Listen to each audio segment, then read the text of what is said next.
வணக்கம். இது தமிழ் டைலாக் 2.0. அன்பான விஷாலின் அன்பான கேப்டன்சி அப்படின்னு சொல்லிட்டு விஜேஎஸ் ஆரம்பிக்கும் போதே வந்து சிரிப்பா இருக்கு. இதுக்கு நேரடியா வந்து ஃப்ராடு கேப்டன்சி அப்படின்னு கூட சொல்லியிருக்கலாம். ஏன்னா அன்புங்கிறத தான் போட்டு பொழந்து தள்ளிட்டாங்கல்ல 4 வருஷம் முன்னாடியே. இப்போ 4 வருஷம் கழிச்சு பார்த்தீங்கன்னா வேற கெட்டப்ல வரீங்களாடா பாடி சோடாஸ் அப்படின்னு தான் நம்ம கேட்க தோணுது. அப்படியே இருக்கு பாருங்க.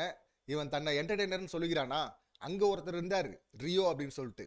ரியோவாவது ஆரம்பத்தில் போடுற கவுண்டர்ல ஒன்று ரெண்டு கவுண்டர் நல்லா இருக்கும், ப்ரொமோல கூட வரும். ஆனா இங்க அந்த கவுண்டர் கூட வர்றதில்ல. இவர் ஆல்ரெடி படத்துல வந்த டைலாக தான் நான் உருட்டுறேன் அப்படி. இந்த முதல்ல விஜேஎஸ் கிட்ட இவங்க காட்டுற அந்த ஆட்டிடியூட் இருக்குல்ல, அதுவே தப்பா இருக்குல்ல.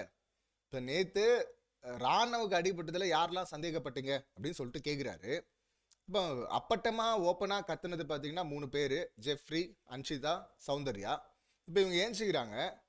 அவங்க ஏஞ்சிக்கும் போதே பார்த்தீங்கன்னா ஏஞ்சிக்கிற மாதிரி வர்ற உட்கார்ற, ஏஞ்சிக்கிற மாதிரி வர்ற உட்கார்ற. என்ன ட்ரெஸ் என்ன ஏதாவது சொல்ல ஏந்துக்கு வரீங்களா இல்லைன்னா சும்மா சரி பண்ணி உட்காரீங்களா அப்படின்னு கேட்குறாரு விஜேஎஸ். சரி பண்ணி உட்கார வந்தேன், இல்லை ஏஞ்சிக்கு வந்தேன் அப்படின்னு சொல்லிட்டு மாற்றி மாற்றி சொல்கிறேன். அப்போ ஃப்ராடுன்னு சொல்லாமல் என்ன சொல்லுவாங்க? ஏன் இந்த ரெண்டு மனநிலை உனக்கு? இவரு தான் சொன்னா அப்படி அந்த பிங்க் டீமை பார்த்து, இங்கே யார் மேலேயும் கம்ப்ளைண்ட் இல்லை, எல்லாரும் சேர்ந்து பார்த்தீங்கன்னா உங்கள் மேலே தான் தொடர்ந்து கம்ப்ளைண்ட் வச்சுக்கிட்டே இருக்கிறாங்க, ஏன்னா நீங்கள் ரூல் பிரேக் பண்ணிட்டே இருக்கிறீங்க அப்படின்னு சொன்னா அப்படி. அப்புறம் பெஸ்ட்டில் எப்படி அவங்க வருவாங்க? இவருங்க அடியால் வேலை பார்த்ததை வந்து நம்ம சொல்லிக்கிட்டே இருந்தோம், அதை வந்து அவங்களே ஒத்துக்கிட்டாங்க பாருங்க. நான் கூட பார்த்தீங்கன்னா இந்த கேமில் மட்டும்தான் அடியால் வேலை பார்த்தாங்கன்னு பார்த்தா, கேமை தாண்டி அந்த விசுவாசத்தை காட்டுறதுக்கு அடியால் வேலை பார்க்கறதுக்கு அவ்வளோ ஆர்வமாக இருந்திருக்கிறாங்க இந்த 2 பேரும், அந்த டப்பாவும் இந்த ஃப்ராடு கேப்டனும். சொல்கிறா அப்படி பாருங்க. அந்த பொம்மை டாஸ்கில் சார் அங்கே வந்து அவுட் ஆனவங்கெல்லாம் வந்து திரும்ப டிஃபெண்ட் பண்ணலான்னு சொன்னாங்கல்ல சார், அதே போல் டிஃபெண்ட் பண்ண சொல்லுவாங்க போல இருக்குன்னு நாங்கள் ஆர்வமாக இருந்தோம் சார். அதை முன்கூட்டியே யோசிச்சிட்டோம் சார். முன்கூட்டியே ஜெயிக்கிறத பற்றி யோசிக்கலாம், ப்ரிடிக்ட் பண்ணலாம். இவனுங்க எதை பற்றி ப்ரிடிக்ட் பண்ணிருக்கானுங்க பாருங்க. அவங்களுக்கு எப்படி போய் முட்டு கொடுக்கலாம், அவங்களுக்கு எப்படி அடியாலா வேலை செய்யலாம், அவங்கள எப்படி ஜெயிக்க வைக்கலாம் அப்படிங்கிறதுக்கு இவர் முட்டு கொடுத்துட்டு இருக்கா அப்படி. அதை யோசிக்கிற அப்படி இவரு. இதனால தான் சொல்றாங்க டப்பா அப்படின்னு சொல்லிட்டு. இந்த ஃப்ராடும் எக்ஸ்போஸ்டு இல்லை. அங்க ரியோ எப்படி அந்த அன்பு கேங்க்கு சப்போர்ட் பண்ணி மாட்டினாரோ அதே போல தான் இந்த விஜய் விஷாலும் பண்ணது. ரொம்ப ஒஸ்டா இருக்குல்ல அந்த திருட்டு கும்பல். அப்பவே போட்டு பொழந்திருக்கணும், இன்னும் ஸ்ட்ராங்கா அடிச்சிருக்கணும். அவர் வந்து கவர் அப் பண்றதுக்கு ஏதோ தப்பு பண்ணிட்டானுங்க, வெளியே ரொம்ப நெகட்டிவா போயிட்டு போகுது அப்படின்னு சொல்லிட்டு பண்ணதான் இருந்துச்சு அப்படின்னு சொல்லிட்டு முடிகிறாரு. அன்னைக்கு நைட்டே போய் மறுபடியும் திருட்டு கும்பல் அந்த பிரியாணியை செய்ய பார்க்குது.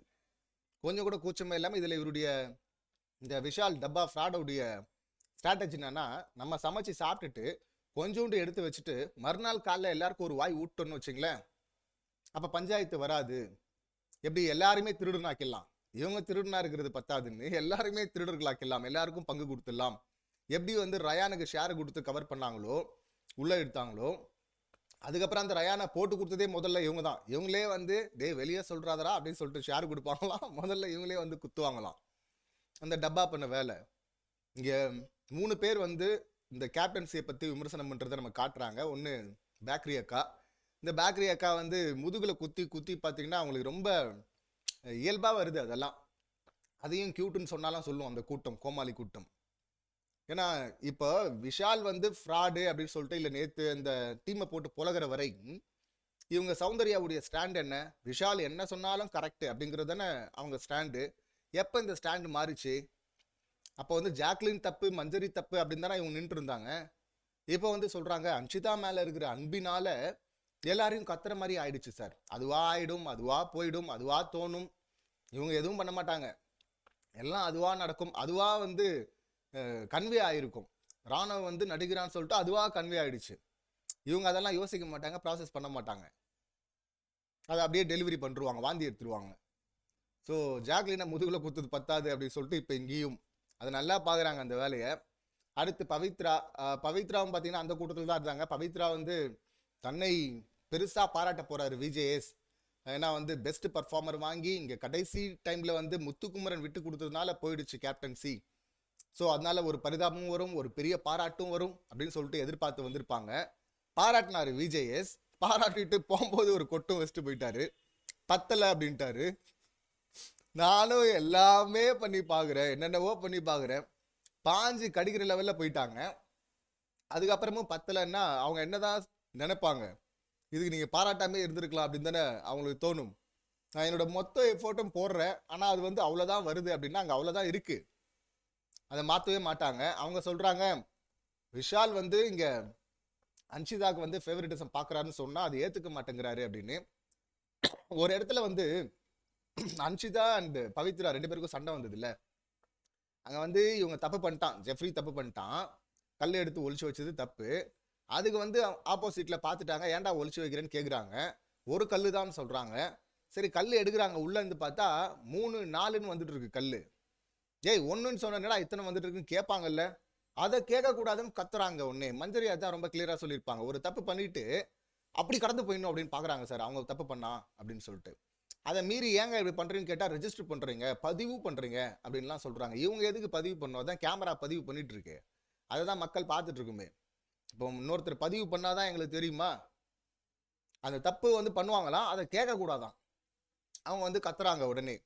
இப்ப இவன் வந்து ஒரு கேப்டன், இந்த எந்த அளவுக்கு இவன் ஒரு டுபாகோரு இல்ல மங்குனி ஃப்ராடுன்னு பாருங்க. மஞ்சரி வந்து அன்ஷிதாவை லாக் பண்ணிருக்காங்க. இப்ப வயிறு வலிக்குது அப்படின்னு சொல்றாங்க அவங்க. வயிறு வலிக்குது அப்படின்னு சொன்னா சரி ஓரமா போய் உட்கார சொல்லி அனுப்புனா, ஓரமா போய் உட்கார போனவங்க திரும்ப கேமுக்குள்ள வராங்க. இவங்க மஞ்சரி போயிட்டு கேப்டன் கிட்ட கம்ப்ளைண்ட் பண்றாங்க, என்னங்க நீங்க தானே வந்து விட சொன்னீங்க, பிரிச்சு விட்டீங்க, இப்ப பாருங்க அங்க போய் மறுபடியும் அட்டாக் போறாங்க பாருங்க, வயிறு வலின்னு சொன்னது அப்ப பொய் தானே, நடிப்பு தானே அப்படின்னு கேட்டா, அது வந்து நீங்க தான் பேசிக்கணும். விஜேஎஸ் முன்னாடியே சொல்றான் பாருங்க, என் வேலை பிரிக்கிறது தான் அப்படின்னு. உன் வேலை பிரிக்கிறதா? அங்க முத்துக்குமரன் சொல்லியிருப்பாரு, இதுதான் ரூலு, இதை வந்து எங்கெல்லாம் ரூல் பிரேக் ஆகுதோ அதை நீ வந்து நீங்க தான் கேட்கணும் கேப்டன் அப்படின்னு சொல்லியிருப்பாரு. அப்ப வந்து ரூல் என்ன? இப்ப யாராவது வலிக்குதுன்னு சொன்னா விட்டுணும், விட்டுட்டு திரும்ப அவங்க சரியானதும் அவங்க மறுபடியும் ஒரு கம்ஃபர்ட் ஜோனுக்கு வந்ததும் மறுபடியும் கேம் எங்க விட்டாங்களோ, எந்த பொசிஷன்ல விட்டாங்களோ அங்கிருந்து ஆரம்பிக்கணும். அப்ப என்ன மாதிரியான சுச்சுவேஷன்ல இவங்க லாக் போட்டிருந்தாங்க, அன்ஷிதா என்ன சுச்சுவேஷன்ல இருந்தாங்களோ அங்கிருந்து தானே ஆரம்பிக்கணும். அதை சொல்ல வேண்டியது யாரு? கேப்டன் தானே சொல்லணும். ஆனா இவர் வந்து அதெல்லாம் அவங்க பேசிப்பாங்க. அங்கிருந்து ஜாக்லினை போட்டு கத்துறது, ஜாக்லின் அப்படின்னு சொல்லிட்டு கத்துறது. அப்புறம் இங்க வந்து அன்சி அன்சி அப்படின்னு பம்புறது. அதான் ஜாக்லின் சொல்றாங்க. சார் இங்க எங்க கத்துறாரு சார், அங்க வந்து பம்புறாரு சார் அப்படின்னா, ஜாக்லின் அதுக்கு ஒரு லாஜிக் சொன்னாரு தம்பி அப்பயே. ஜாக்லின் வந்து தூரமா இருக்கு ஜாக்லின், அன்ஷிதா பக்கத்துல இருக்கிறாங்க, பக்கத்துல இருக்கவங்ககிட்ட நான் ஏன் கத்தணும்? அடேங்கப்பா, இந்த லாஜிக் வச்சு அப்படியே மூடி மறைச்சலான்னு பார்த்தா, ஆனா உண்மையை அப்படியெல்லாம் மூட முடியாது. அங்க மாட்டிக்கிட்டாங்க. பவி அப்படின்னு பவியும் கத்துன, பவியும் அங்கதானே இருந்தாங்க. உனக்கு பவித்ரான்னா குரல் வந்து ரைஸ் ஆகுது, ஜாக்லின்னா ரைஸ் ஆகுது, அன்சின்னா மட்டும் அன்சி, அசீனு அசீனு ஷெரீனாவோட கசின். அவங்க டிராமா பண்ண மாதிரி டிராமா பண்ணிட்டு இருக்காங்க. இந்த அன்பு கேங்கு தலைவி இருக்கிறாங்களா, திருட்டு கேங், ரெண்டும் ஒன்று தானே. அங்கே ஒரு திருட்டு கேங் வந்து பார்த்தீங்கன்னா அன்பு கேங்னு சொல்லிட்டு இருந்தாங்க சீசன் 4ல். இப்போ அந்த இடத்துல தானே இப்போ அவங்க இருக்கிறாங்க அன்ஷிதா. இப்போ கூட பாருங்களேன், விஷாலை குறை சொல்லும் போது அன்ஷிதா கூட இதில் சம்மந்தப்பட்டிருக்காங்க. அன்ஷிதாவுக்கு ஃபேவரட்டிசம் பார்த்துட்டாரு இவரு அப்படின்னு சொல்கிறாங்க. அப்படி சொல்லும் போது அன்ஷிதா மூஞ்சி மாறுது, அது கூட ஓகே, அது மாறக்கூடாது அந்த இடத்துல. இதெல்லாம் வெளியே இருந்து வர இன்ஃபர்மேஷன் மாதிரி எடுத்துக்கணும். சரி மாறுது, ஓகே, சம்மந்தப்பட்டிருக்கிறாங்க. சம்மந்தமே இல்லாமல் அந்த டப்பா ஏன் உருன்னு இருக்கிற அப்படி, அந்த பக்கம் ஜெஃப்ரி அவன் உருன்னு இருக்கிறான். இந்த கூட்டமா இப்படி இருந்தா அவருடைய எதிரி, இப்ப விஷாலுடைய எதிரியா ஜாக்லின் இருக்கிறாங்க. இப்ப கூட்டமா இருக்கிறதுனால இப்ப அன்ஷிதாவின் எதிரி ஜாக்லின் ஆயிடுவாங்க, டப்பாவுடைய எதிரி ஜாக்லின் ஆயிடுவாங்க, ஜெஃப்ரியுடைய எதிரி ஜாக்லின் ஆயிடுவாங்க. இதனாலதான் இந்த கூட்டமா விளையாடாதீங்கடா அப்படின்னு சொல்றாங்க. இண்டிவிஜுவல் பிளேன்னு சொன்னாலும் பாத்தீங்கன்னா இந்த திருட்டு கேங் வந்து திருந்தாது இல்ல. திருடிட்டு தொழில் மேல சத்தியம் பண்ணவன் இந்த டப்பா. இந்த பக்கம் பாத்தீங்கன்னா நம்ம அக்கா இருக்கிறாங்களா அன்பு, இந்த அன்பு உருட்டு, இவங்க அம்மா மேலேயே சத்தியம் பண்ணுவாங்க பொய் சொல்லிட்டு. இவங்க நடிச்சுட்டு டிராமா பண்ணிட்டு பார்த்தீங்கன்னா நடிக்கிறா பொய் சொல்றா நெகட்டிவ் அப்படின்வாங்க ஃபுல்லா. ஸோ பண்ற தப்பெல்லாம் இவங்க பண்ணிட்டு அதை ஒத்துக்கவே மாட்டாங்க. விஜேஎஸ் கிட்ட காட்டுற அந்த ஆட்டிடியூடுக்கு பார்த்தீங்கன்னா அவர் ஃப்ராட் அப்படின்னு சொன்னது வந்து கரெக்டு தான். ஃப்ராட் கேப்டன்சி தான் அங்கே நடந்திருக்கு. ஆனால் இந்த கேம் ரொம்ப சீரியஸாக போனதுனால பார்த்தீங்கன்னா அந்த அவருக்கு ஒரு செக் வச்சாங்கல்ல, அந்த கத்தியை பொம்மையில் குத்துறது, அந்த கேப்டன்சியை வந்து புடுங்குறதுல யாரும் கவனம் செலுத்தல. இன்னொன்று பார்த்தா அங்கங்க ஓரளவுக்கு பரவாயில்ல போல இருக்கு அப்படின்னு நினைச்சேன். நிறைய இடத்துல கண்ட்ரோல் லூஸ் பண்ண அப்படி இல்லை விஷால். ரொம்ப அன்பான மாதிரி பேசுறது, திடீர்னு சம்மந்தமே இல்லாம சண்டை போடுறது, கத்துறது. அது மாதிரி அருண் கிட்ட வரையும் சண்டை வந்தது இல்ல, கத்திக்கிட்டாங்க மாத்தி மாத்தி. அதுக்கப்புறம் love you love you love யூன்ட்டா வந்து அன்பாடாது. அன்புங்கிறது உள்ள இருக்கணும், உன் செயல்ல இருக்கணும்ல. வெறும் வார்த்தையில இருக்கு அன்பு, செயல்ல தானே இருக்கு. அது பார்க்கவே முடியலையே அங்க. அங்க பாத்தீங்கன்னா கண்ட்ரோல் லூஸ் பண்ண அப்படி. இதுல முத்துக்குமுரன் அங்க கில்ட்டில் இருக்கிறாரு, பிக் பாஸ் வச்சு செஞ்சுட்டு இருக்காரு ஒரு பக்கம். முத்துக்குமரன் சாரி கேட்டிருக்காரு. அப்படியே ஒரு முத்துக்குமரனை ஹக் பண்ணிட்டு, பிக் பாஸ் பாஸே நாங்க எல்லாருமே தப்பு பண்ணியிருக்கோம் பாஸு, அதான் சாரி கேட்டாரு பாஸு, உணர்ந்துட்டாரு பாஸு, விட்டுருங்க பாஸு அப்படின்னு சொல்லும் போது எனக்கு என்ன தோணுச்சுன்னா, அதுக்கு முன்னாடி கூட பிக் பாஸ் வந்து இறக்கப்பட்டிருப்பார் போல இருக்கு முத்துக்குமரனை பார்த்துட்டு. சரி அவங்ககிட்ட பேசலாம் அப்படின்னு சொல்லிட்டு வரும்போது, இவன் பாஸு நாங்க எல்லாருமே அது மாதிரி பண்ணியிருக்கோம் பாஸு, ஆனா பண்ண மாட்டோம் பாஸு, நாங்க அது மாதிரி பண்றது இல்லை பாஸு, நாங்க சீரியஸா இருக்கோம் பாஸு சொன்னதும், ஆரம்பிச்சிட்டானா மறுபடியும் அப்படின்னு சொல்லிட்டு அவர் திரும்பி போயிட்டு இருப்பாரு. ஏன்னா அந்த மாதிரி தானே இருந்தது இந்த டிராமா எல்லாம். ஒரு பக்கம் அன்ஷிதா டீம் பாதிக்கப்படுற மாதிரி இருக்கு, தோக்குற மாதிரி இருக்குன்னா, ஏய் அங்க பாடுறா எப்படி அடிச்சுக்கிறாங்கடா அப்படின்னு சொல்லிட்டு அழுதுட்டு இருக்கான். இப்ப எல்லாருமே வந்து மெச்சூர்டான ஆட்கள் தானே, அது எப்படி வந்து அவ்வளோ ஒஸ்டா போயிடும். அங்க பார்த்து பார்த்து முத்துக்குமரன் அவர் விளையாடுறது மட்டும் இல்லாம ஒவ்வொருத்தருக்கும் சொல்லிட்டு இருக்காரு. சரி சொன்னா மட்டும் பத்தாதுன்னு சொல்லிட்டு தான் அவர் செயல்ல காட்டுறாரு. ஏய் ஒரு பிரச்சனையும் இல்லை, நாங்க ரொம்ப கான்சியஸா தான் விளையாடுறோம் அப்படின்னு ஒவ்வொரு முறையும் சொல்லிட்டே இருக்காருல்ல. அதே போல ஜாக்லின் அங்க கதறாங்க என்னன்னு பாருங்கடா அப்படின்னு சொல்லிட்டு மத்தவங்க பாதிக்கப்படும் போதும் முதல்ல குரல் கொடுத்துட்டு இருந்தாருல்ல. அதுக்கப்புறமா தான் இவர் வருவாரு. வெளியே இருக்கிறவங்க அதுக்கப்புறம் தான் வர்றான். கேமுக்குள்ள இருக்கிறவங்க அவ்வளோ கான்சியஸா பார்த்துட்டு இருக்கிறாங்க. அவ்வளோ கான்சியஸா முத்துக்குமரன் விளையாடுறதுனால தானே இப்படி இறங்கி போயிட்டு இந்த கேம்னு பார்த்தா போட்டு பொழந்துருக்கலாம் 6 பேரும் சேர்ந்து சிம்பிளா காலி பண்ணிருக்கலாம். அந்த 3 பேரை அப்படியே எவிக் பண்ணிருக்கலாம். ஆனா அப்படியெல்லாம் பண்ணாம 2 பெண்கள் இருக்கிறாங்க, 2 பெண்களை மட்டும் அனுப்புவோம் அப்படின்னு சொல்லிட்டு அண்டர் பிளே பண்ணதுனால தான் இவங்க எக்ஸ்போஸ் ஆயிருக்கிறாங்க.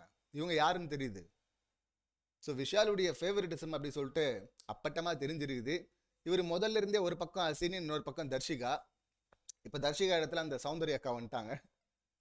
வந்தாலும் பார்த்தீங்கன்னா இவங்க அந்த பக்கம் முதுகுல குத்துவாங்க, அங்கேருந்து ஜம்ப் ஆகிட்டு இங்கே வருவாங்க, இங்கேருந்து ஜம்ப் ஆகிட்டு அங்கே போவாங்க. இப்போ அவர் சொல்கிறாருல,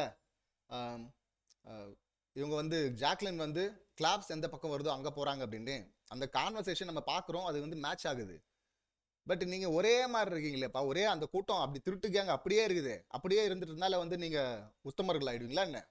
திருட்டு கேங் தானே, டப்பா டப்பா தானே, இந்த ஃப்ராடு தானே.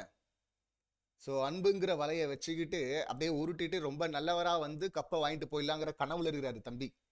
மஞ்சரி வந்து சொல்லியிருப்பாங்க ஆரம்பத்தில் வைல்ட் கார்டு என்ட்ரி எவ்வளோ வரும்போது, அவன் முத்துக்குமரன் வந்து ஜெயிக்கிறதுக்கான வேலைகளை பார்த்துட்டு இருக்கிறான், இவர் வந்து நான் தான் ஜெயிச்சிருவேன் அப்படின்ற அந்த நினப்புல இருக்கிற அப்படின்னு. அந்த நினப்பு அந்த மிதப்பு தான் ஃப்ராடுன்னு சொன்னதும் பார்த்தீங்கன்னா மொத்தமாக காலி ஆகிட்டேன். அப்படி இன்னும் அப்படி வந்து உருட்டுவாங்க. அந்த கேங் திருந்த போகிறது கிடையாது. ஸோ சரியான சம்பவம், வெயிட்டிங். முதல் ப்ரமோ இந்த பக்கம் உழுது அடி, அடுத்த ப்ரமோ முத்துக்குமரன் இருக்கும் அப்படின்னு நினைக்கிறேன். ஆனால் முத்துக்குமரன் ஆனஸ்டாக இருக்கும்போது எங்கே தெரியுமா பிரச்சனையாகுது இந்த டீமுக்கும் இவங்களுக்கும், முத்துக்குமரனுக்கும் இல்லை மஞ்சரிக்கும். தப்பு பண்ணால் வந்து ஆமாம் தப்பு அப்படின்னு சொல்லிட்டு அவங்க ஒத்துப்பாங்க. ஸோ விஜய் சொல்கிறாருன்னா அதுக்கு பின்னாடி ஒரு காரணம் இருக்குது, இது வெளியே பேசப்பட்டிருக்கு, இது வெளியே தப்பாக தான் இருந்திருக்கு. முதல்ல தப்பு அவங்களுக்கே தெரியும், தப்பு பண்ணுறதை ஒத்துப்பாங்க. ஆனால் இந்த கூட்டம் இருக்குல்ல, இது ஒத்துக்காது. இதுங்க எப்படின்னா கடைசியில் ஓட்டு போட்டு அந்த பெஸ்ட்டு ஓஸ்ட்டு கொடுப்பாங்கல்ல, அது மாதிரி ஓட்டு போட்டு நம்ம தேர்ந்தெடுத்துருவோம். பெஸ்ட்டு வேற ஒருத்தவங்க தான், ஆனால் ஓட்டு தானே டிசைட் பண்ணுது. நம்ம எல்லாம் சேர்ந்து ஓட்டு போட்டு நம்ம வேற ஒருத்தரை ஒஸ்ட்டை பெஸ்ட்டாக காட்டுருவோம் அப்படின்னு நினைக்கிற கேங்கு. அதனால ஒத்துக்கு போகிறது இல்லை. அதனால இன்னும் ஹெவியாக வச்சு செய்யணும். முதல்ல அந்த ஹோஸ்ட்டுக்கு மரியாதை கொடுக்காம இருக்கார்ல, இந்த மாதிரி நக்கலாக ஏஞ்சி நிற்கிறது, இது இப்போ மட்டுமே பண்ணலங்க, நேற்று எபிசோடில் மட்டும் பண்ணல, தொடர்ந்து அதான் பண்ணிட்டு இருக்கான். ஒவ்வொரு எபிசோட்லையும் அவ்வளோ ரொம்ப சாதாரணமாக எடுத்துக்கிறது. அப்படி எழுந்துட்டா இப்போ விஷால் அப்படின்னு சொல்லிட்டு ஏதாவது ஒன்று சொல்லிருவாரு, அதனால வந்து நம்ம பேர் ரெஜிஸ்டர் ஆகிடும் அப்படிங்கிறதுக்காக வாண்டடாக பண்ணுறது. அது என்டர்டெய்னர் அப்படின்னு சொல்லிட்டு அதெல்லாம் பண்ணணும், அது இருக்காது. ஃபுல்லாக அந்த வன்மமும் இந்த விஷமும் தான் இருக்குது. பெஸ்ட்டாக விளையாடினாங்க முத்து அங்கே விளையாடுறோம்னா ஒரு முறை கூட முத்து பேர் வராது வாயில். இந்த டப்பாவுக்கும் வராது, இந்த விஷாலுக்கும் வராது. எல்லா டைமும் பார்த்தீங்கன்னா இவங்க ஒரே சைடில் தான் நிற்பாங்க, ஒத்துக்குனதே கிடையாது. இதனால தான் இந்த கேங்கை போட்டு புழக்கணும் அப்படின்னு சொல்கிறோம். அது அப்போ அடித்தோம்ல அன்பு கேங்க, இப்போ 2.0 வந்துருக்குது. அதை விட அடி ஹெவியாக இருக்கும் இந்த முறை மக்கள்கிட்ட. ஸோ பார்ப்போம் இன்னும் என்னெல்லாம் சம்பவம் நடக்குது அப்படின்னு சொல்லிட்டு. இந்த சம்பவங்களை நீங்கள் எப்படி பார்க்குறீங்க, உங்கள் கருத்து என்ன அப்படிங்கிறத கமெண்ட் பண்ணுங்கள். மீண்டும் அடுத்த வீடியோவில் சந்திக்கலாம். நன்றி, வணக்கம்.